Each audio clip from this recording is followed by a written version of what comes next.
Let me start by saying that Christmas is by far my favorite holiday. However, every year I remember what happened to my family at Christmas 2019. I was 12 at the time. That year we went to my cousin's house for Christmas. It was a very pleasant evening, and we enjoyed each other's company. We decided to spend the night at my cousin's house and leave early the next morning. We settled into the guest room and quickly fell asleep. Suddenly, I woke up at 4 in the morning, hearing noises coming from the ground floor.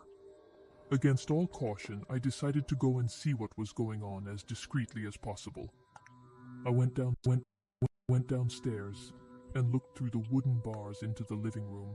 I saw a figure who appeared to be dressed as Santa Claus rummaging under the tree. I went up and woke up my father. "Dad, Santa's back. He's downstairs." Once my father was fully awake, he seemed alarmed by what I had just said. We went downstairs to find that there was no one in the house. My dad told me I might have had a bad dream, and we went back to bed. The next morning, when everyone was up and making breakfast, my uncle went down to the basement to get drinks. That's when he noticed that one of the basement windows was completely shattered. After the initial shock, my father and uncle inspected the entire house to see if anything had been stolen or damaged. When they were done, they joined us in the kitchen. But before they could say anything, a loud bang rang out from the one place they hadn't checked, the attic. My father and uncle immediately rushed upstairs to check. A loud argument ensued. We all ran out and the police were called when they arrived. The police quickly headed inside the house. Shortly after, they brought out a man dressed as Santa Claus. We later learned that this man had a large knife on him. The police indicated that it was not only my cousin's house that had been burgled. There had been several reports of burglaries throughout the neighborhood. Before concluding this story, there is one thing I heard from a police officer that may be completely unrelated to this break-in apparently. They were also dealing with attempted abductions of children from the local shopping center, with the perpetrators dressed as Santa Claus. This story happened in 2016. At the time, I was living alone in an apartment with my dog finishing college. That Christmas, my father was about 350 miles from my home, 2 states away. So instead of being over 2,000 miles away without my home state, my mom took a plane. And I drove with my dog so we could spend Christmas together. The first week's trip went well. It was the first time I lived away from home, so it was nice to be with my parents again. However, on Christmas Eve, my mom found out that my dad was having an affair, which totally messed things up. Not to hide anything from you, they argued all day until Christmas Eve.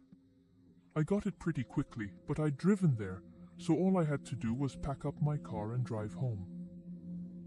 My parents were upset when they saw me charging my car. It was 7 a.m. on December 24th, but I didn't care. I'd rather spend Christmas on the road than be in the middle of this drama. There was a lot of snow, but the weather had calmed down for a few days, so I knew the roads would be clear and my car had all-wheel drive. So I hit the road, and for the first hour of my ride, I spent my time whining and dumping everything on my dog. I filled up before I left. Because I knew that the trip from my father's apartment to my college town was a full tank of gas, so as soon as I had to refuel, it would be in a familiar area. After 2 I wanted to give my dog a break to relieve himself and prevent him from having an accident in the car. That's when I stopped at a deserted rest area to let him do it. I put his harness on him and checked that I had my keys, phone, and flashlight. I cleaned up behind him when I realized he was making faint growling noises, which is what dogs do. When he saw something, he would start digging in the snow with his hind legs. It's probably good to tell you that I don't have a big scary dog. He's a Yorkshire barely weighing 15 pounds. The Christmas sweater my mother had made for him didn't help him look more intimidating. It may not be a watchdog, but it is an excellent motion detector. I turned to see what he had spotted, expecting it to be an animal, but it wasn't. There was a human figure in the distance. If my dog hadn't alerted me, I never would have noticed. There were no other cars in the parking lot, and this place was quite secluded. It was unsettling.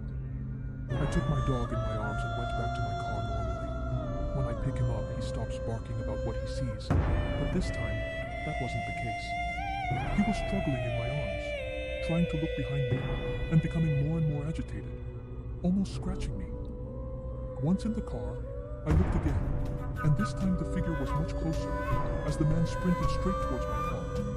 I panicked, and threw my dog in the passenger seat. I quickly entered and locked the doors. But of course my car wouldn't start. I had never had this problem, but the engine would not run. My dog was now in the back, scratching at the windows and going crazy, barking and growling. The man came to my car. He looked like any homeless man I'd ever seen, with slightly torn jacket layers, dirty jeans, stray hair, and a beard. He slowed his run, and finally trotted to the edge of the parking lot. When he got to my car, he knocked on the driver's window. "I need a lift," that he says, breathlessly, but in a monotonous tone. "Sorry, no, I'll call a convenience store, but if you need a lift, you can have one with him." I knew I looked scared, and the man started banging even harder on my window with his two fists. He talked about the cold and how he needed a lift to get into town, and it was Christmas Eve. But by then I had stopped listening to him and focused on trying to calm my dog down. He was still out of control in the back, barking and growling and clawing at the window. My dog never had a dog, yes, with anyone. And although he wasn't very friendly with strangers or new people, he was always the type to ignore them or not seek their attention. So the fact that they're going crazy like that was a huge red flag for me.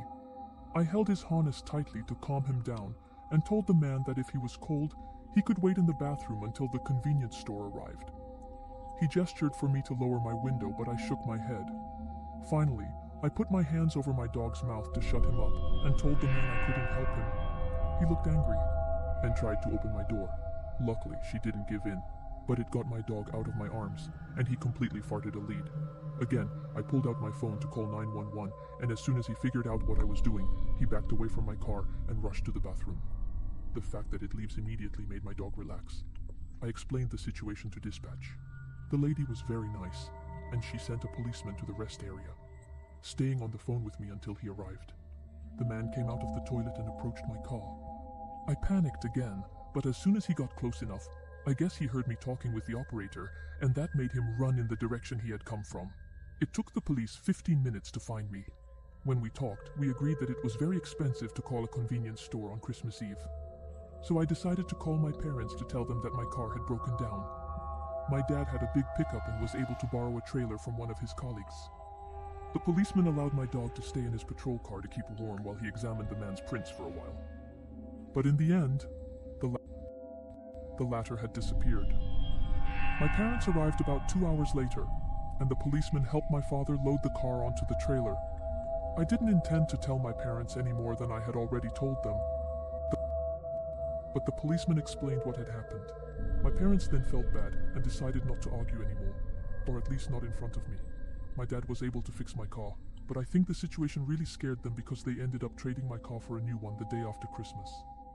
They told me it was a late gift and an early graduation gift, and my mom insisted on coming home with me after the holidays and then flying home. Since then, I have never heard from the police. I don't know if they've seen or heard from this man again. I hope he learned his lesson about harassing people in the air of rest. On Christmas Eve 1989, I was driving through Mexico City with my boyfriend. He drove and I served as navigator. There were Christmas decorations all along the street, and traffic was moving slowly, cars taking care not to hit the groups of people walking down the street. We were in a hurry, so my boyfriend left a main road and took a side street to avoid traffic. We made a few more turns and suddenly came to a halt when we realized we had no idea where we were.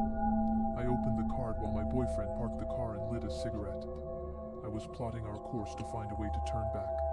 When something hit the front of our car hard right next to me, I got a glimpse of a silhouette hitting our windshield and bouncing forward before falling to the ground. I cried out in surprise as my boyfriend threw his cigarette into the ashtray and got out of the car. This is where the experience got strange. I have never shared it with anyone other than my close friends and family that I trust. As my boyfriend got out of the car, I saw the figure that had hit us rise awkwardly. holding his head limping as he crossed the street. My boyfriend completely ignored him and leaned over to look at the front of the car. I rolled down my window and yelled, "Hey!"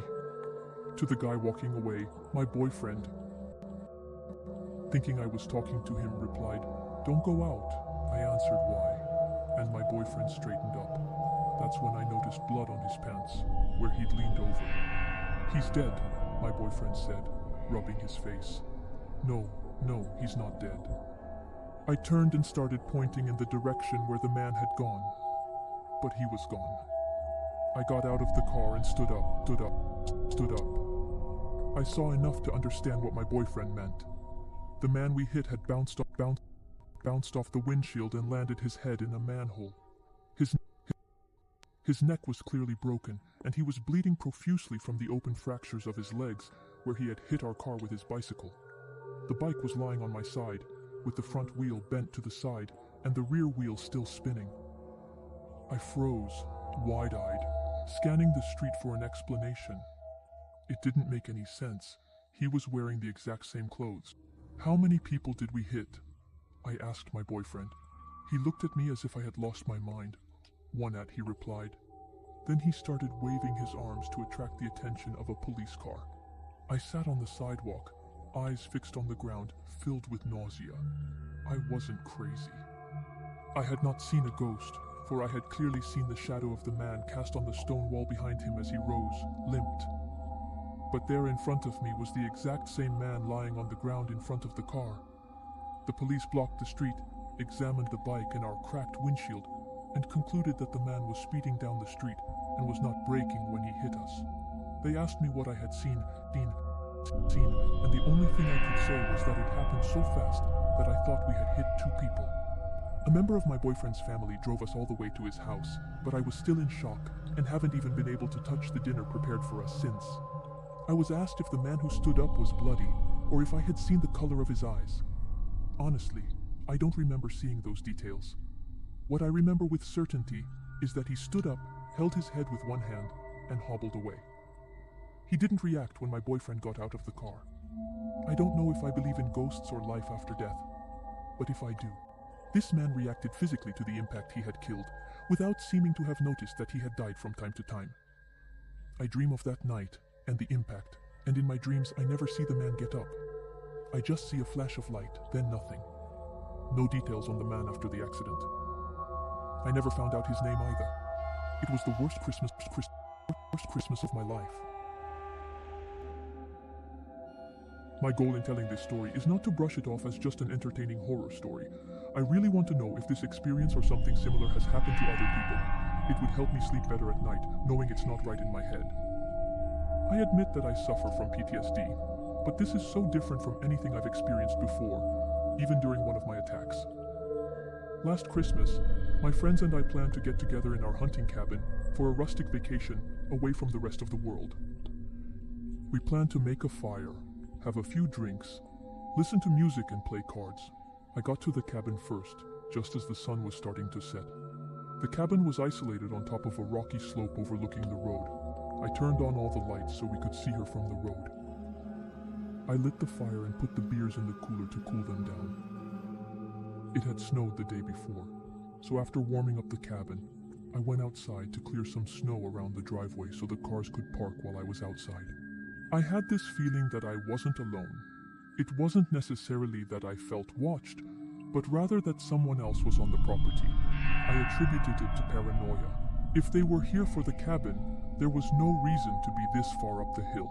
There was nothing but trees and power lines. I went back inside and saw a few missed calls on my cell phone. My friends had called to tell me they were on their way and would be there within the hour. I put the food in the oven and to carry wood for the fire. I had settled my feet on the couch when I heard a knock on the window. It was a loud tapping, clearly someone trying to get my attention. I paused and looked up. The sound came not from the front window, but from the back one, near the kitchen sink. This was the opposite direction someone should arrive, as this side of the cabin faced the forest. I got up slowly, went to the window and looked out, unsure of what I would see, expecting to see one of my friends play a joke on me. But there was no one at the window. I peered behind the hut into the open space and saw no movement. I went to the back door, opened it, and shone my flashlight into the mist from the back. And among the trees I saw a figure. I called her and took 4 steps in the snow. But as soon as I stopped, the sound of the snow beneath my feet was as loud as fireworks when looking down at the ground. I saw footprints I'd left coming from the front door. But when I slowly turned the light of my torch to the spot under the kitchen window, there were no traces at all. For 10 seconds, I stood there looking back and forth at the trees and the window. Then I turned and hurried back in, slamming the door behind me, furious at myself, convinced that I was experiencing another crisis, sensing danger where there was none, being distracted by shadows and noise. I sat in the chair by the fire. When another tap came from the front door, I heaved a sigh of relief, thinking that my friends had finally arrived. I got up and opened the door.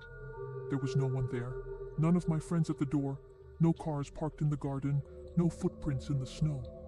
An icy chill seized my stomach, but it wasn't because of the cold. There was someone out there laughing at me, maybe distracting me so I wouldn't notice what was going on the other side of the house. And I was suddenly convinced that someone was trying to break into my house. I took my handgun from my bag and took my flashlight back to search the 2 bedrooms, the bathroom, and the small closet where the water heater was, checking every place someone might be hiding and making sure all the windows were locked. When I got back into the living room, I peeked out the side window and saw the shadow of a grown man, maybe 5'6", looming on the grass in front of the porch light. I was holding it, heading for the front door. Weapons pointed, but once again there was nothing. No man, no movement, and no footprints in the snow. I stayed on my guard. I wasn't crazy. It wasn't the shadow of a tree. It was a person. Head, neck, shoulders, and torso. I knew it. I scanned the garden with my flashlight going over every inch, but there were only my own footprints. Then the back door slammed shut behind me. It wasn't just a snap. It was a real blow. I turned around, almost ready to shoot. Then I ran to the back door, opened it wide, and pointed my gun. But I was greeted again by the only footprints I had left. On my way out, I locked both doors and turned off all the lights, leaving only the light of the fire to illuminate the room. I put my gun in the filing cabinet, locked it, and threw the key in a jar. I stood by the fire for another 25 minutes, listening to noises coming from different windows of the cabin, forcing my mind to ignore its noises and remain calm. I didn't see any more shadows from outside, but I wasn't really looking. I saw the headlights of my friend's car coming. I got up, turned on all the lights, and greeted them at the door as if nothing had happened. The rest of the night I drank with my friends, keeping a smile on my face without showing that anything was wrong. We decorated a mini tree, played cards, and laughed. That night I slept on the couch, ignoring the footsteps that crossed the room if I hadn't experienced what happened the next morning. I probably would have dismissed this whole experience as being in my head and wouldn't have taken the time to write it all down and share it with you. The next morning, I was making coffee when my friend came home from smoking a cigarette outside. His wife called him from the bedroom and asked him if he had seen anything. I asked what he was talking about and he replied, "We heard footsteps on the roof last night, but there were no tracks in the snow."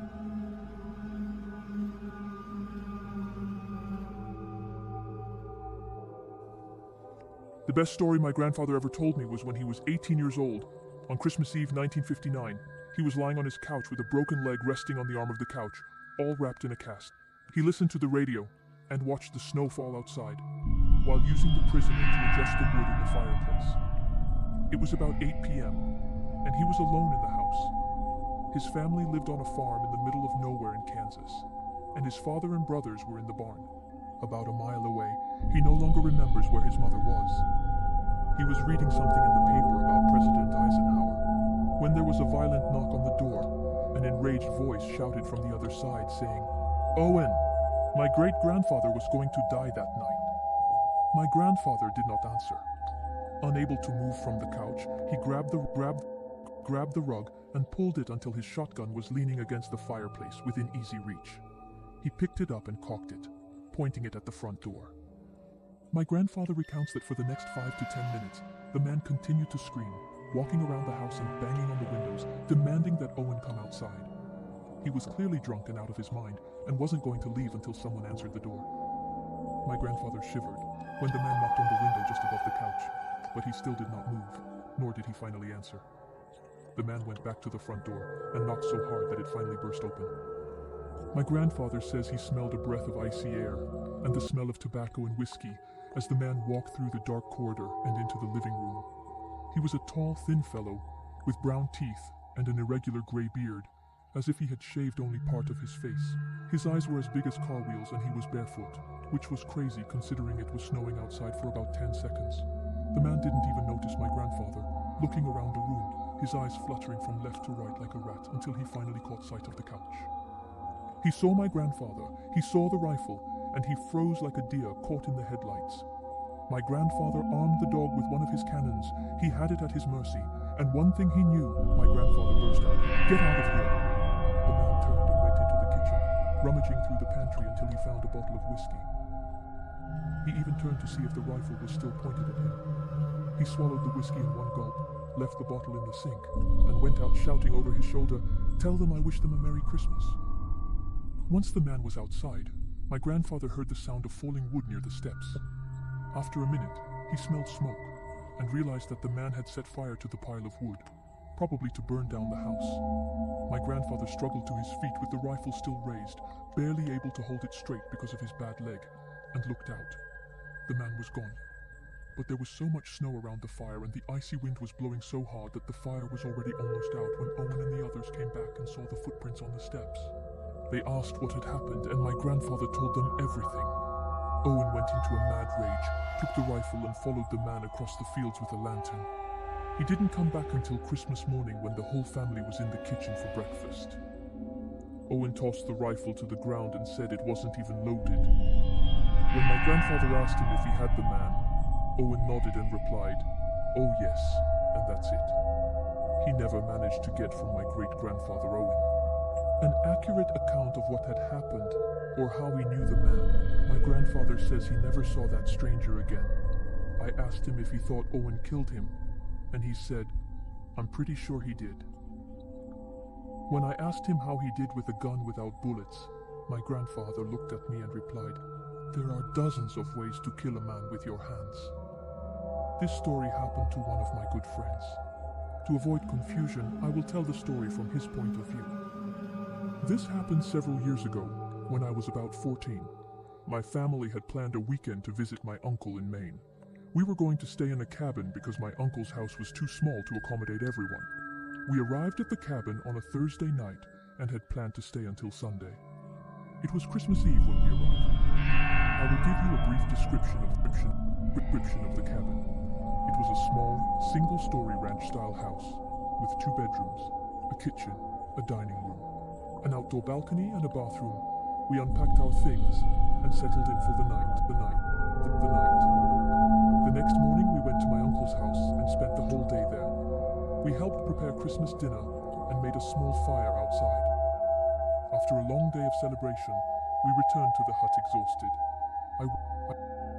I washed myself and got ready for bed, but as I stepped out of the bathroom, a feeling of uneasiness came over me, a worry in the pit of my stomach. I felt like something was in the cabin with us. I am a firm believer in paranormal phenomena. I walked cautiously through the dining room, and as I entered, I looked towards the back of the room where the window was. Moonlight filtered into the room, casting a faint glow as my eyes adjusted. Then I saw a dark figure in the corner. A pair of reds stared at me with malicious intent. My next actions are inexplicable. I still struggle to understand what happened to me that night, but I calmly walked across the room and ignored what was lurking in the dining room. I still can't explain it. I should have been terrified, but it was as if my brain had gone into automatic mode.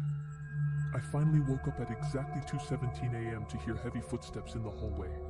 I could take it for one of my parents getting a drink, but the footsteps were slow and deliberate, getting louder and louder the closer he got to my room. My worst fears came true when I heard my bedroom door slowly open. I hid under the covers, hoping the thing would go away, but my prayers went unanswered, for I felt something sit at the end of my bed. Then there was a low, menacing rumble.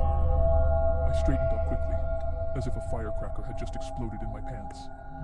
I briefly caught a glimpse of a black figure with piercing red eyes sitting at the end of my bed. I then rushed to the door screaming to call my parents, after calming myself down. They asked me what had happened. I told them about the thing I had seen in my room, but of course they had nothing at the time. I was completely baffled because I knew exactly what I had seen. I'm not crazy. I know the difference between a nightmare and reality. It's hard to explain the kind of fear you feel when you see something with your own eyes that shouldn't be there. My parents taught me the traditional lesson about nightmares, dismissing any possibility of a paranormal event. We continued our stay until Sunday. Then we left to return home until today. I still have no idea what I saw in that cabin that night, and I will never go back to find out.